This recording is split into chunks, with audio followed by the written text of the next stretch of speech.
नमस्कार, मैं अश्विनी श्रीवास्तव। आप देख रहे हैं महाराजगंज एक नई सोच। कल को आम लड़की कहे जाने वाली आज एसडीएम के पद की चयन हो चुकी है।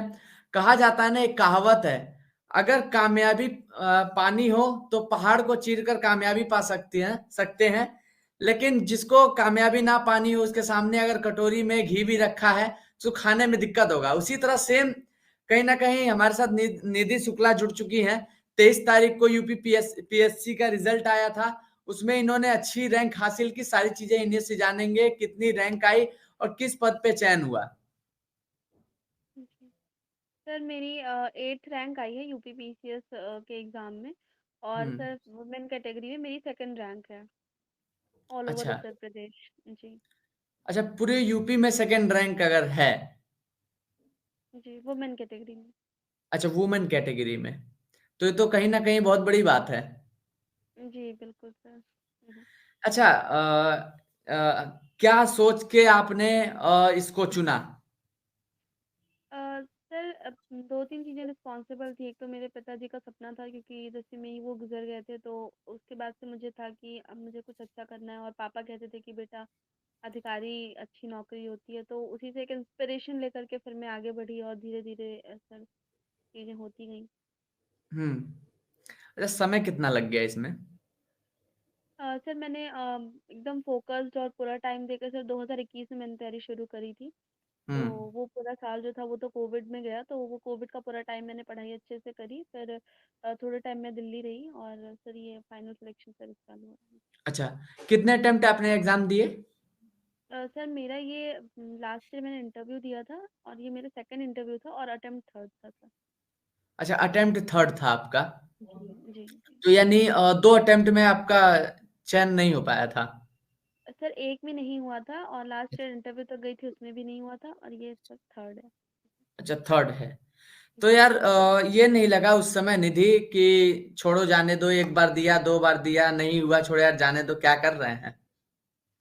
नहीं सर, कहीं न कहीं विश्वास तो था कि होगा ही एक ना एक दिन, और ऑप्शन भी नहीं था, क्योंकि और भी ऐसी प्राइवेट जॉब में भी अगर मैं सोचती जाने का, तो वहाँ पे मेरे पास अच्छी क्वालिफ़िकेशंस नहीं थी जिसमें वो मुझे ईज़िली हायर करते। तो बस ये था कि कभी ना कभी तो अपनी भी किस्मत चमकेगी ही, और सर वो हो गया फाइनली। हम्म। अच्छा, आपने जैसा बताया कि क्वालिफिकेशन क्वालिफिकेशन क्या है आपकी? सर मैंने ग्रेजुएशन किया है, उसमें बीए किया हुआ है, जिसमें कि 3 सब्जेक्ट्स थे मेरे। एशियन हिस्ट्री था सर, सोशियोलॉजी था, इंग्लिश था। मास्टर्स डिग्री भी है क्या? जी सर, एमए है सोशियोलॉजी से। अच्छा, ठीक है। आपने बताया कि मैंने बीए किया और एमए किया। किस सन में आपने बीए फाइनल किया? सर 2020 में। और एमए? एमए मेरा हुआ है कंप्लीट 2023 में, सर लास्ट ईयर ही कंप्लीट हुआ है। अच्छा, लास्ट ईयर में, मतलब 2023 में आपने कंप्लीट कर लिया। तो निधि, लोगों का कहना ये है, बहुत लोग कहते हैं और बहुत लोग का मानना भी है कि जो बच्चा बीए करता है वो कहीं ना कहीं उसको सफलता नहीं मिल पाती और प्राइवेट जॉब ही करेगा। तो इस पे इसको कैसे देखती हैं आप? जी सर, बिल्कुल इसीलिए शायद मेरा भी कहीं न कहीं प्राइवेट सेक्टर की तरफ कभी ये कॉन्फिडेंस नहीं आया कि मुझे उधर जाना है या जॉब करनी है। हाँ। तो बात नहीं, ऐसा भी नहीं है कि बीए करना खराब है, एक हम्म। परसेप्शन है, तो धीरे-धीरे शायद हम जैसे लोग ही आगे बढ़ेंगे तो वो बदलेगा। हम्म। मतलब कुल मिला जुला के ये है कि जो बीए कर रहा है या फिर एमए कर रहा है उसको छोटा ना समझा जाए। नहीं, कोई भी ऐसा छोटा-बड़ा नहीं होता है, आपके एफर्ट्स होते हैं, आपका एक जुनून होता है करने का, हाँ। और वो कोई डिग्री का मोहताज नहीं होता कि उसी डिग्री वाले करेंगे या उसी ग्रेजुएशन हम्म। वाले करेंगे। ये उन लोग से मैं साफ तौर पे ये कहना चाहता हूँ जो कि बच्चे आर्ट्स से लेके पढ़ाई करते हैं या फिर डिग्री कॉलेज से करते हैं। उनको कहीं ना कहीं इनसे सीखना चाहिए कि बीए या फिर और भी अनदर डिग्री लेने वाले लोग ऐसा नहीं कि बेकार हैं। समाज की सोच मैंने आपके सामने रखी। समाज की सोच है ऐसी, इस वजह से मैंने आपके सामने रखी। बाकी उन लोग को, जो लोग कहते हैं, उनको सारी चीजें स्पष्टीकरण मिल गई होगी, सामने उदाहरण भी बैठा है। इससे बढ़िया उदाहरण नहीं हो सकता है। हुँ, हुँ। अच्छा, फैमिली बैकग्राउंड क्या है? सर हम 3 बहनें हैं। पापा, जैसे अच्छा। मैंने पहले बताया कि मैं 10th में थी तो पापा की डेथ हो गई थी हार्ट अटैक से। अच्छा। उसके बाद हम 3 बहनें हैं सर, और मम्मी है। मम्मी मतलब बड़ी दीदी के साथ ही मैं और मम्मी रहते हैं, और बाकी मेरी एक बीच वाली दीदी हैं, वो छत्तीसगढ़ में हैं। उनको पापा की ही जगह पे नौकरी मिली है सर, तो हम अच्छा। तीनों ही बहनें अब सरकारी नौकरी में। पिताजी क्या करते थे? पापा मेरे क्लर्क थे स्कूल में, हाई स्कूल में। अच्छा, अच्छा। तो किस दौरान पिताजी की डेथ हुई थी, जब आपकी क्या एज होगी? सर उस समय मेरी उम्र रही होगी तकरीबन 15 साल सर। अच्छा। जी। तो उस दौरान फिर पढ़ाई को कैसे आपने जारी रखा? कहीं न कहीं बहुत समस्याओं का सामना करना पड़ा होगा। जी सर, उस समय पापा की नौकरी चूँकि छत्तीसगढ़ में थी, तो हम छत्तीसगढ़ के एक छोटे से गाँव में रहते थे। तो हुँ, वहाँ से पहली बात तो पापा का जब सर से साया उठा तो सारी चीज़ें बहुत मुश्किल लगने लगी, क्योंकि घर की ज़िम्मेदारियाँ, मम्मी की भी ज़िम्मेदारियाँ और पूरा परिवार टूट गया था, एक घर से छत हट गई थी तो। फिर उसके बाद हमने सोचा कि नहीं, अब कुछ अच्छा करना है तो मुसीबतों को थोड़ा दूर करना पड़ेगा। और उसमें मतलब मेरी बड़ी वाली दीदी, फिर उनकी शादी अयोध्या में हुई, तो वहाँ पे ही उन्होंने कहा कि क्योंकि वहाँ पे प्राइवेट स्कूल जो थे वो नहीं थे इंग्लिश मीडियम के, तो 11th और 12th करने के लिए मेरे पास कोई ऑप्शन नहीं था, मुझे कहीं ना कहीं बाहर निकलना ही था। हुँ। तो फिर यहाँ पे सर मैंने वाकई अपनी 11th और 12th की पढ़ाई फैजाबाद से या अयोध्या कह लीजिए वहाँ से की है। और ग्रेजुएशन भी मेरा यहीं अयोध्या लोकल से ही है सर। जी। अच्छा, स्कूलिंग कहाँ से किया है? स्कूलिंग सर मेरी 10th तक की, जैसे मैंने बताया, छत्तीसगढ़ से की थी। फिर उसके बाद चूंकि मेरे पास वहाँ पे स्कूल्स अवेलेबल नहीं थे इंग्लिश मीडियम के, और मेरा जो स्कूल जाने का समय होता था वो बहुत ज़्यादा था, क्योंकि 40 से 45 किलोमीटर मेरा एक बार जाने का होता था, और फिर हुँ। रिटर्निंग में 40 से 45 किलोमीटर। तो वो स्ट्रगल भी बहुत लंबा रहता था टाइम का। फिर सर 11th 12th की मैंने यहाँ अयोध्या से की है, अनिल सरस्वती विद्या मंदिर स्कूल से। उसके बाद फिर मैंने सर ग्रेजुएशन भी अवध यूनिवर्सिटी से कंप्लीट किया है। और मैंने तैयारी के लिए सर थोड़े समय मैं इलाहाबाद रही थी, और फिर सर बाकी समय मैंने दिल्ली में सर बिताया। अच्छा, मतलब कुल मिला-जुला के अयोध्या में अपने दीदी के पास रह के आपने अपनी पढ़ाई की। जी, जी, बिल्कुल। और जब आप इलाहाबाद गई अपनी तैयारी के लिए, तो वहाँ खर्च वगैरह का कैसा? क्योंकि फाइनेंशियली प्रॉब्लम तो बहुत ज़्यादा हुई होगी जब पिताजी नहीं थे, माताजी भी कहीं न कहीं असमर्थ ही हैं। तो किस तरह से वहाँ तैयारी के लिए फाइनेंशियली किस तरह से? जी सर पापा की पेंशन मम्मी को मिलती थी, मतलब मम्मी की थोड़ी पेंशन थी, मम्मी ने उसी से मतलब मुझे पढ़ाया दिल्ली में और इलाहाबाद में। और सर हाँ, फाइनेंशियली दिक्कतें तो रहती थी, क्योंकि एक समय ऐसा था कि हमारे पास कोई भी मतलब सर सोर्स नहीं था चीज़ों का ना। पैसे से बहुत हम लोग मजबूत थे, और भी चीज़ें थी। तो लेकिन फिर मम्मी ने मेरी बहुत हिम्मत किया, और मम्मी ने मतलब मुझे बहुत ज़्यादा हिम्मत बनाया कि नहीं बेटा, होगा, क्यों नहीं होगा। बड़ी दीदी, छोटी दीदी, ये सब बिल्कुल एक माँ की तरह ही मेरा ख्याल रखी। जब मुझे जितनी ज़रूरत हुई पैसे से या मेंटल सपोर्ट, फिजिकल सपोर्ट, किसी भी तरह का सपोर्ट, तो वो हमेशा अवेलेबल रहती थी। तो सर फैमिली का बहुत बड़ा रोल हुआ है। हुँ। कहीं न कहीं निधि आप समाज के लिए एक ऐसा संदेश, बहुत बड़ा संदेश दे रही हैं, जो कि संसाधन ना होते हुए भी बहुत सीमित संसाधन में इतना अच्छा रैंक लाना, सारी चीज़ें करना, घर पे पिताजी का साया ना होना, माता का बस साया होना, माता भी कहीं न कहीं पूरी तरह से टूट गई होंगी पिताजी के ना रहने के बाद, जैसा कि आपने बताया बहुत छोटी उम्र में पिताजी नहीं रहे। कहीं न जी, कहीं समाज के लिए एक बहुत बहुत बड़ी आप प्रेरणा का स्रोत है। जो माताएँ-बहनें ये सोचती हैं कि हम कर नहीं पाएँगे, लेकिन क फिर भी उनको हिम्मत रखनी चाहिए और समाज का मुँह बंद करना चाहिए। उससे उनको आपसे बहुत कुछ सीखना चाहिए, हम लोगों को भी बहुत कुछ सीखना चाहिए। कहीं न कहीं आपसे बात करके मुझे भी ऐसा लगा कि आपसे बहुत कुछ सीखना चाहिए, आप हमारे लिए इंस्पायर एक तरह से बन सकती हैं।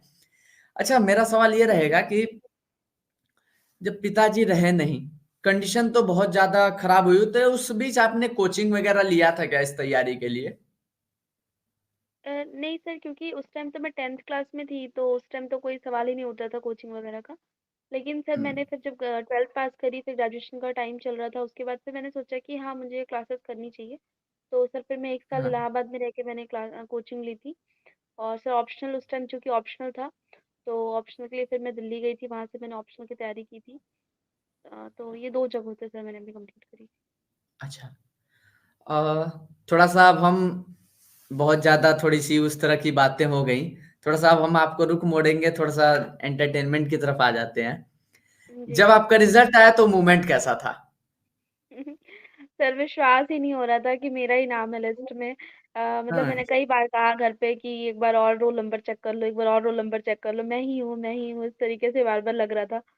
कि विश्वास नहीं होता कि मैं ही हो सकती हूँ, क्योंकि अनएक्सपेक्टेड था, लेकिन अच्छा ही सब, बहुत अच्छा लग रहा है। रिजल्ट्स खुद से चेक किया था या कोई और चेक किया था? नहीं, नहीं, मेरे जीजा जी ने ही किया था, उनका बहुत बड़ा रोल रहा है मेरी एजुकेशन में, तो हाँ, मतलब उनको ही मैंने कहा था। हम सब घर पर ही थे, साथ में ही थे, लेकिन मैंने कहा था जीजा जी आप ही देखेंगे, और सर उन्होंने ही चेक किया था। खुद की हिम्मत नहीं हुई? नहीं, बिल्कुल नहीं। चलिए कहीं न कहीं अब एक तरफ जैसा कि आपने बताया कि मैं अयोध्या में रहती हूँ। जी, जी। 22 तारीख को रामलला का प्राण प्रतिष्ठा हुआ, पूरा विश्व अलग ही झूम रहा था। जी। फिर कहीं न कहीं 23 तारीख को लेट नाइट आप लोग का रिज़ल्ट आया। तो जहाँ एक तरफ प्राण प्रतिष्ठा की खुशी थी, 500 साल बाद रामलला विराजे थे, उस खुशी को दुगना-तिगुना, चौगुना कहीं न कहीं आप लोग के घर में और खुशी दुगना-तिगुना, चौगुना हो गई होगी, रिज़ल्ट आने के बाद। जी, बिल्कुल। उसके एक दिन पहले तो रामलला के आने की इतनी खुशी हम लोगों ने, मतलब पूरे घर में दिए जलाए, रंगोलियाँ बनाई, और बड़ा खुशी का माहौल था। और अगले दिन जब रिजल्ट आया तो फिर लगा कि चलो भगवान, हम सच में अब तो अपने ही घर आ गए हैं, ऐसा महसूस हो रहा था। जी। तो मतलब कुल मिला-जुला के बहुत स्ट्रगल वाला फ़ेज़ रहा जब सारी चीज़ें रिज़ल्ट आए तो सारी चीज़ें सही लगने लगी। अच्छा एक और जी, सवाल जी। ये रहेगा कि इसमें हिंदी और इंग्लिश का कैसा रोल रहता है एग्ज़ाम में? जैसे बहुत बच्चे ये सोचते हैं कि हिंदी मीडियम से हैं तो नहीं कर पाएँगे, इंग्लिश मीडियम से हैं तो कर लेंगे, ऐसा कुछ रोल क्या रहता है?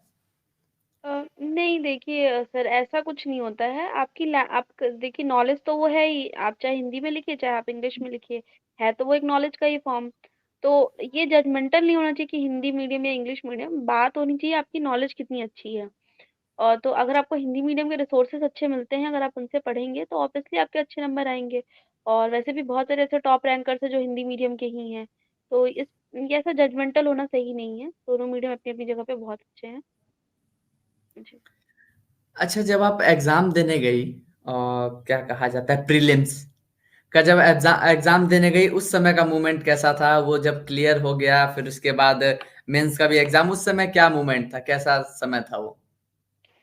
हाँ सर, प्रीलिम्स के लिए जैसे लास्ट ईयर भी मैंने आपको बताया कि इंटरव्यू मैंने दिया था। तो प्रीलिम्स तो जैसे लग रहा था कि हाँ, कर लूँगी, हो जाएगा, क्योंकि एक बार प्रीलिम्स हो गया था। तो जैसे ही उसका रिज़ल्ट आया तो बड़ी खुशी हुई, मतलब मम्मी यहाँ पे, जी दीदी, जीजा जी सब बहुत खुश हुए। फिर सर उसके बाद ये हुआ कि अब चलो मेंस की प्रिपरेशन करनी है, तो मेंस की प्रिपरेशन फिर उसमें लग गई। तो फिर ये पूरा साल तो बहुत बिज़ी रहा है, क्योंकि एग्ज़ाम पे एग्ज़ाम, प्रीलिम्स, मेंस, इंटरव्यू। लेकिन इसका जो रिज़ल्ट है वो बहुत मीठा है, बहुत अच्छा है। हाँ, कई बार असफल होने के बाद सफलता मिल गई। जी सर। और इंटरव्यू का क्या मोमेंट था? सर इंटरव्यू मेरे लिए बहुत अच्छा रहा, क्योंकि मेरे को लास्ट ईयर जिन सर का पैनल या बोर्ड मिला था, वही बोर्ड इस बार भी मिल गया। तो मेरे लिए बहुत ही सौभाग्य की बात थी कि वो सर ने, मतलब जो वहाँ के सर थे, उन्होंने इतने अच्छे से ट्रीट किया, इतने अच्छे से बात की अपने बच्चे की तरह बिल्कुल। और फिर चूँकि मेरी एज भी बहुत कम है, तो वो एक बच्चे की तरह कि अरे बेटा, बेटा करके बात करे, तो बड़ा अच्छा-सा लग रहा था। हुँ, और इंटरव्यू बहुत अच्छा हुआ था। अच्छा। कोई ऐसा क्वेश्चन बताइए इंटरव्यू के दौरान जो पूछा गया हो और आपको नहीं आया हो? हाँ, उन्होंने एक पोएट्री पूछी थी, इंग्लिश की पोएट्री की लास्ट 4 लाइन्स पूछी थी। टू अ स्काईलार्क के पोएम है। तो वो मैं नहीं बता पाई थी, तो उसके लिए फिर मैंने सॉरी कहा था, तो फिर सर ने खुद ही बता दिया था कि बेटा ये 4 लाइन्स है। हाँ, अच्छा। तो मतलब उस समय का मोमेंट क्या ऐसा लगा था कि मतलब बहुत दिक्कत हो रही है या फिर डर लग रहा है, कुछ ऐसा था क्या? हाँ सर, डर तो लग ही रहा था, चूँकि लास्ट ईयर हुआ नहीं था, तो और डर लग रहा था कि मतलब इस बार सब अच्छे से हो जाए। तो हाँ, डर तो बहुत लग रहा था, लेकिन अल्टीमेटली ये हुआ कि वहाँ पे जो बोर्ड के मेंबर्स थे वो इतने अच्छे थे कि उन्होंने मतलब बिल्कुल ही डिस्कम्फर्ट फ़ील नहीं करवाया, बहुत हेल्पिंग नेचर था। जी। हुँ। चलिए, ये तो हमारे साथ निधि शुक्ला थी, हमने इनसे बात किया इनका स्ट्रगल ऑफ लाइफ़ को लेकर। बहुत ज़्यादा स्ट्रगल रहा इनकी लाइफ़ में और कहा जाए तो इनके दीदी, जीजा, माता सभी का बहुत बड़ा योगदान रहा इनकी लाइफ़ में। थोड़ा-सा मैं इनको डाइवर्ट ये करूँगा कि क्योंकि ये कई बार ये भी कई अटेम्प्ट इन्होंने दिया है और इनका क्वालीफाई नहीं हो पाया है। कहीं ना कहीं ये उन लोगों के लिए इंस्पायर है जो कि एग्जाम दे रहे हैं या फिर दे चुके हैं, किन्हीं कारणों से उनका नहीं हो पाया, उनके लिए इंस्पायर है। तो जानने का प्रयास करेंगे, थोड़े से कुछ चीजों पे बात करेंगे। और पहला सवाल मेरा ये रहेगा कि आपने नाम सुना होगा दिल्ली में मुखर्जी नगर। जी सर। यहां से अगर मैं एक ईंट फेंकूं तो तैयारी करने वाले बच्चे के सिर पे जाके गिरेगा। जी सर, क्या बिल्कुल। कारण है उनका हो नहीं पाता है? जी। सर मुझे लगता है कि वो जो हम स्टूडेंट वहाँ पर देखते हैं, वो पर्टिकुलरली एक टाइम पे तो आए स्टूडेंट्स नहीं होते हैं। कोई 2 महीने पहले आया, कोई 2 साल पहले, कोई 4 साल पहले। तो सब अलग-अलग फेजेज़ में हैं। और नहीं होने का मेरे को लगता है कि सबका एक टाइम होता है। जैसे कहीं न कहीं मैं भी उस भीड़ में थी आज के पहले। मैं भी हुँ, उन्हीं तैयारी करने वाले बच्चों में गिनी जाती थी। तो हुँ, सबका एक टाइम आता है और जो भी मेहनत करेगा उसका होगा ज़रूर। हुँ, क्योंकि मतलब ये मैंने बहुत पर्सनली फ़ील किया है कि मेहनत से बड़ा कुछ नहीं होता। तो हुँ। ऐसा है सर। जी। अच्छा, जो तैयारी किस तरह से उनको करनी चाहिए, ये सब जी। चीज़ें बताइए थोड़ा? सर देखिए, तैयारी करने के लिए सबसे शुरुआती चीज़ जो मोस्टली बच्चे मिस करते हैं वो है एनसीईआरटीज़। क्योंकि हुँ, वो बुक्स जो होती हैं वो बच्चों का, जैसे कहते हैं कि एक बिल्डिंग तब तक खड़ी नहीं होगी जब तक उसकी नींव मजबूत नहीं होगी। तो हुँ, एक नींव को मजबूत करने का काम एनसीईआरटीज़ करती हैं। उसके बाद हुँ, जो सेकंड चीज़ें हैं, आप एनसीईआरटी पढ़ के स्टैंडर्ड बुक्स पढ़िए उसी सब्जेक्ट की, जैसे पॉलिटी की, हिस्ट्री की, ज्योग्राफी हाँ, की। हुँ, और उसके बाद आपको रिवीजन करना है, क्योंकि जब तक आप, क्योंकि इतना ज़्यादा मटेरियल, इतना रिसोर्स है कि आप उसको एक बार पढ़ के याद नहीं कर सकते। तो बेटर है कि आप जितना ज़्यादा मल्टीपल रिवीजन पे फोकस कर सकते हैं। जैसे मेरी तैयारी के टाइम पे मैं बहुत ज़्यादा रिवीजन पे फोकस करती थी। मेरा फोकस हुँ, होता था कि भले मैंने 4 ही पेज पढ़े हों किसी भी पर्टिकुलर टॉपिक में और किसी और ने 12 पढ़े हों, लेकिन मुझे हुँ, मेरा 4 पेज अच्छे से याद हुआ, रटा हुआ होना चाहिए। हुँ, तो रिवीजन पे बहुत ज़्यादा फ़ोकस होना चाहिए। चौथी चीज़ हुँ, है कि आपको प्रीलिम्स के बाद मेंस की तैयारी नहीं करनी, बल्कि आपको प्रीलिम्स के पहले ही अपना मेंस रेडी रखना है। जिससे कि जैसे ही प्रीलिम्स हो, आप मेंस के सीधे-सीधे आंसर राइटिंग में लग जाएँ। तो ये हुँ, 3-4 की पॉइंट्स हैं सिविल सर्विसेज़ में थोड़ा-सा जो ईज़ प्रोवाइड करते हैं। हुँ। अच्छा, नोट्स वगैरह की किस तरह से तैयारी करनी चाहिए? नोट मेकिंग देखिए, पहली बात तो पहले ही रीडिंग में नोट्स नहीं बनाना चाहिए। दूसरी बात, नोट्स तब तक आप मत बनाइए जब तक कि आपने प्रीवियस ईयर क्वेश्चन पेपर ना देखा हो। हुँ, क्योंकि अगर आप प्रीवियस ईयर क्वेश्चन पेपर बिना देखे नोट्स बनाएँगे तो आपको पता ही नहीं होगा कि कमिश्नर आपसे क्या पूछना चाहता है। फिर तो आपको सारी चीज़ें ही इम्पोर्टेंट लगेंगी। तो हुँ, आप पहले एक बार पीवाईक्यूज़ को अच्छे से एनालाइज़ करिए, उसके बेसिस पे फिर आप देखिए कि मुझे अपने नोट्स में क्या इन्वॉल्व करना है, क्या नहीं करना है। तो इससे एक अच्छी अंडरस्टैंडिंग डेवलप हो जाती है। मैंने पीवाईक्यूज़ पे बहुत फोकस किया था, बिल्कुल ही लाइक मैंने रिसर्च किया हुआ था कि अच्छा ये टॉपिक ज़्यादा इम्पोर्टेंट है, ये टॉपिक कम है। तो उस बेसिस पे मेरी उस टॉपिक पे particularly data, facts, knowledge, causes, significance, ये सारी चीज़ें एक पेज पे लिख के रखी हुई होती थी। हुँ। जी। और इंटरव्यू के दौरान उनको क्या-क्या याद रखने मतलब किन तरह की तैयारी होनी चाहिए? इंटरव्यू के दौरान कैसे इंटरव्यू किया जाता है? किस चीज़ें मतलब हेजिटेशन उनके अंदर नहीं है? कुछ ऐसा बताइए? देखिए, इंटरव्यू में ना मतलब जैसे आपको डराया ज़्यादा जाता है बाहर के लोगों के द्वारा। हुँ, तो जैसे आपके फ्रेंड्स होंगे और भी कुछ हो सकते हैं क्लोज़ में। तो दिक्कत यहाँ पे आती है कि आपको इंटरव्यू में ज़रूरी नहीं कि आपको सब पता हो, क्योंकि वो कभी भी कुछ भी पूछ सकते हैं। उन नॉलेज तो इतनी वा वास्ट है। आपको वहाँ पे एक आपके एटिकेट्स अच्छे रखने हैं। आप बिल्कुल नॉर्मल जाइए, आप जितना झुक सकते हैं, क्योंकि वो 60-65 इयर्स के मेंबर होते हैं। तो वो चाहते हैं कि बस आप उनको रिस्पेक्ट दीजिए। और अगर आप उनको रिस्पेक्ट देते हैं, अच्छे एटिकेट से बात करते हैं, तो वो कभी भी ऐसा होगा ही नहीं कि आपको कम नंबर दे कर के जाएँगे। हुँ, तो ये आपको अपने मैनर्स पे बहुत ध्यान देना है, बातचीत का तरीका, बहुत ही सभ्यतापूर्वक, इन चीज़ों पे। और कहीं नॉलेज पढ़ने की बात है तो आप अपने ग्रेजुएशन के सब्जेक्ट्स को अच्छे से प्रिपेयर करके जाइएगा, हुँ, क्योंकि वो ग्रेजुएशन के सब्जेक्ट्स पे ठीक-ठाक फ़ोकस देते हैं। हुँ। जी। कहा जाए ना इंटरव्यू वाले जो इंटरव्यूअर होते हैं वहाँ पे इंटरव्यू लेते हैं, अगर उनको सेलेक्ट करना हो ना, तो आपसे ये पूछ लेंगे कि आप सवेरे क्या खा के आए हो?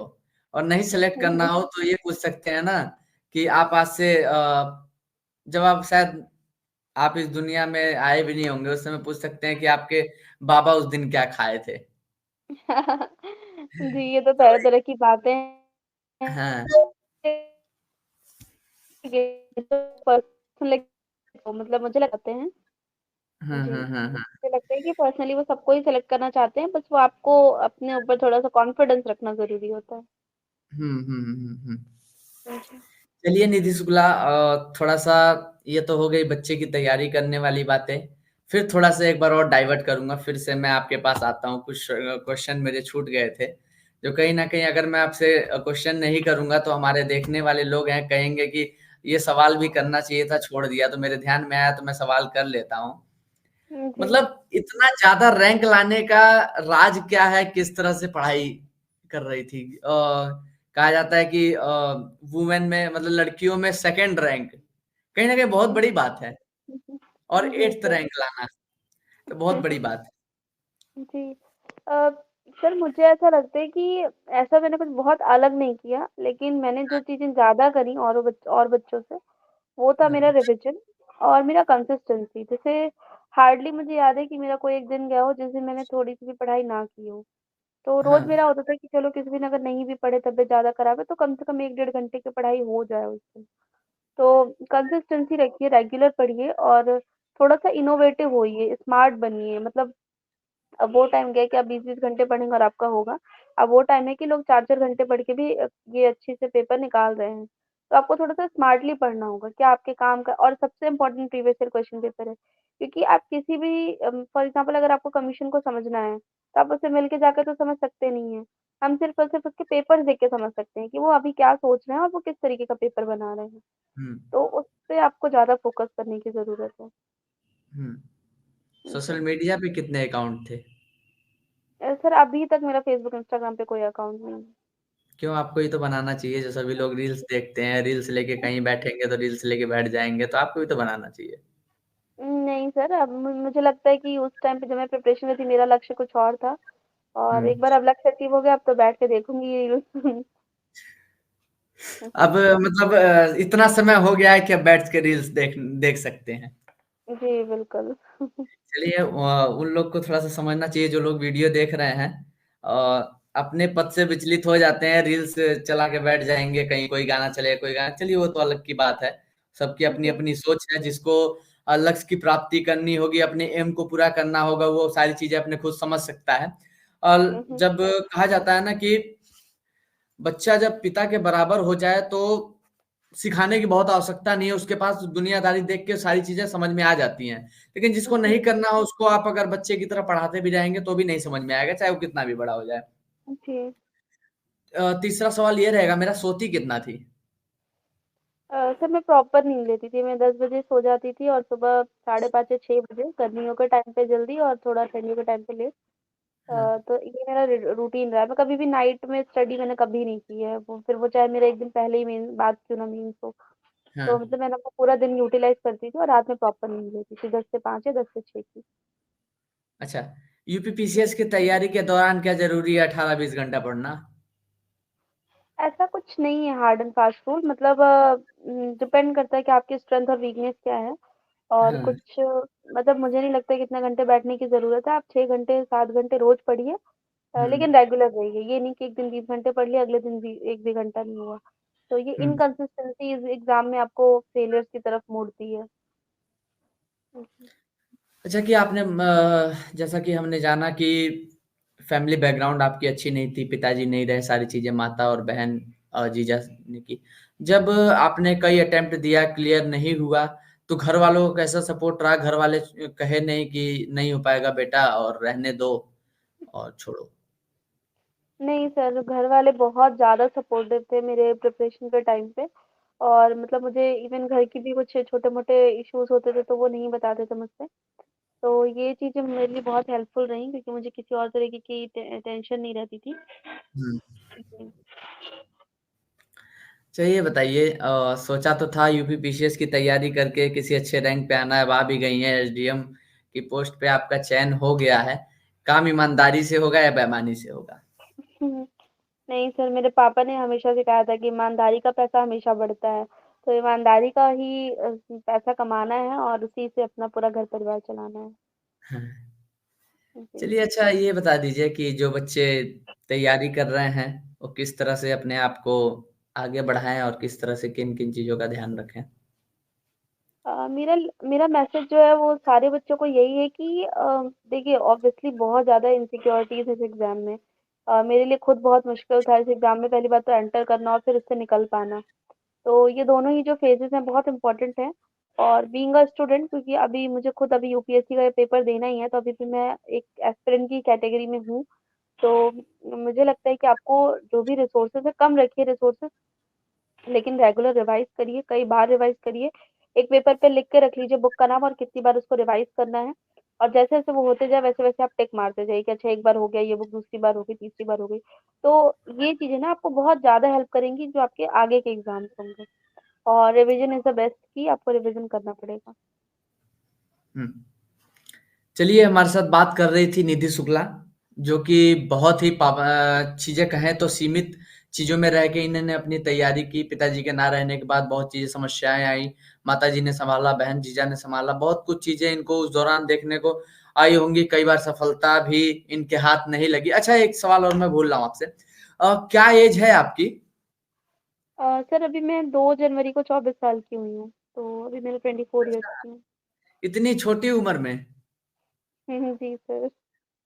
चलिए, ये भी कहीं ना कहीं एक अपने आप में अलग है। आप एक तरह से अगर कहा जाए तो मल्टी टैलेंटेड है।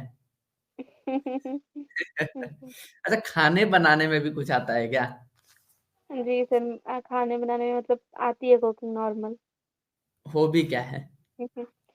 Hobbies hobby. में मुझे गाने सुनना बहुत अच्छा लगता है, और योगा करना बहुत ज्यादा पसंद है, मेडिटेशन, और मतलब एक हेल्थी लाइफ स्टाइल।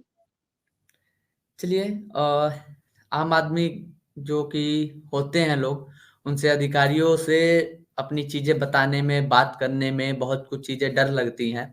तो क्या ये आशा रखा जाए कि निधि शुक्ला जब एसडीएम की पोस्ट पे आएंगी, एक सब डिवीजन संभालेंगी, तो निधि शुक्ला उनको ये भरोसा दिलाती हैं कि मैं उनके से अच्छी तरह से पेश आऊंगी, उनकी समस्याओं का निस्तारण करूंगी?